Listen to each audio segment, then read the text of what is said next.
ગુજરાતના કોઈ પણ શહેર કે ગામની અંદર કોઈ નેતા આવવાના હોય અથવા તો એ નેતાની કોઈ મોટી રેલી નીકળવાની હોય તે સમયે આપણા ગામની અંદર કે શહેરની અંદર રસ્તાઓ સુશોભિત કરવામાં આવે છે. રોડ ઉપર વ્હાઇટ કલરના પટ્ટા તાત્કાલિક રાતોરાત મારવામાં આવે છે.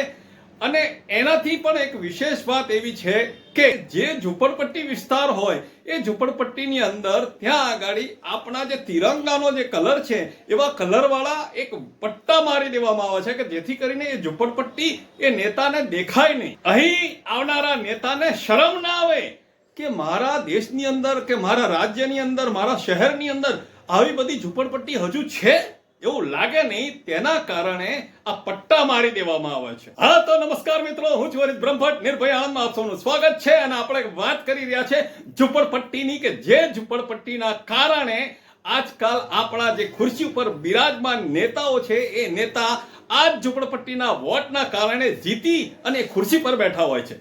એ નેતાઓની વાત કરી રહ્યા છે આપણે. આ એ જ ઝૂંપડપટ્ટી છે કે ઇલેક્શનના સમયે તમને ગંધ પણ નથી મારતી અને ત્યાં આગળ દુર્ગંધ પણ નથી મારતી. આ એ જ ઝૂંપડપટ્ટી છે. આ એ જ લોકો છે જે લોકોના ઝૂંપડાની અંદર તમે નીચા નમીને વોટ માંગવા માટે જતા હતા. આ એ જ ઝૂંપડાઓ છે. અને ત્યાં આગળ ગમે તેટલી ગંદકી હોય ને તો પણ તમને જાણે કે સિંહાસન આપ્યું હોય ને તેમ નીચે જમીન ઉપર પલાઠી વારીને બેસી જતા હતા. તમને ખૂબ જ તે વખતે માન લાગતું હતું અને અત્યારે તમને ગંધ મારે છે. અને એ જ આ ઝૂંપડપટ્ટી છે કે એ ઝૂંપડપટ્ટી વાળા જે લોકો છે એ લોકોની સાથે તમે બેસી અને ચા નાસ્તો કરેલો. આ એ જ ઝૂંપડપટ્ટી છે જ્યાં તમે વ્યવહાર કરેલો છે, વ્યવહાર. અને આ જ ઝૂંપડપટ્ટીથી તમને શરમ આવે છે? તમને ત્યાં આગળ જવું નથી ગમતું? તમને એ જોવી પણ નથી ગમતી? તો પછીથી હવે આવતા ઇલેક્શનની અંદર તમે વોટ માંગવા પણ કારણ કે મોટા મહલ જેવા દેખાતા મકાનોના માલિકો મત આપવા લાઈનોમાં નથી ઉભા રહેતા. સૌથી વધારે ગરીબ મજૂર વર્ગ અને મધ્યમ વર્ગ જ આપને વોટ આપે છે. અને વોટ લીધા પછી જો આપને આ જ ઝૂંપડપટ્ટી જોવાની ના ગમતી હોય તો તમારો કોઈ હક નથી ત્યાં મત માગવા જવાનો. આ તો સારા લોકો છે કે પડદા મારવા દે છે, નહીં તો તમારા પડદાના ચિથરે ચિથરા ઉડાવી દે. તમારો સાહેબ કોઈ અધિકાર નથી કે જ્યાં તમને શરમ આવતી હોય, જ્યાં તમને સંકોચ આવતો હોય, જ્યાં તમને દુર્ગંધ મારતી હોય, જ્યાં તમને પડદા મારવા પડતા હોય એ જગ્યા ઉપર જઈને તમારે ફરીથી વોટ માંગવા જવું પણ શરમજનક છે, શરમજનક. આ એ જ લોકો છે જેમણે તમને માન સન્માન આપ્યું, ઊભા રહીને તાપની અંદર લાઈનમાં ઊભા રહીને તમને વોટ આપ્યો અને એને તમે અત્યારે આવી રીતના તીરછી નજરથી એમને ઢાંકવા માટે ફરો છો.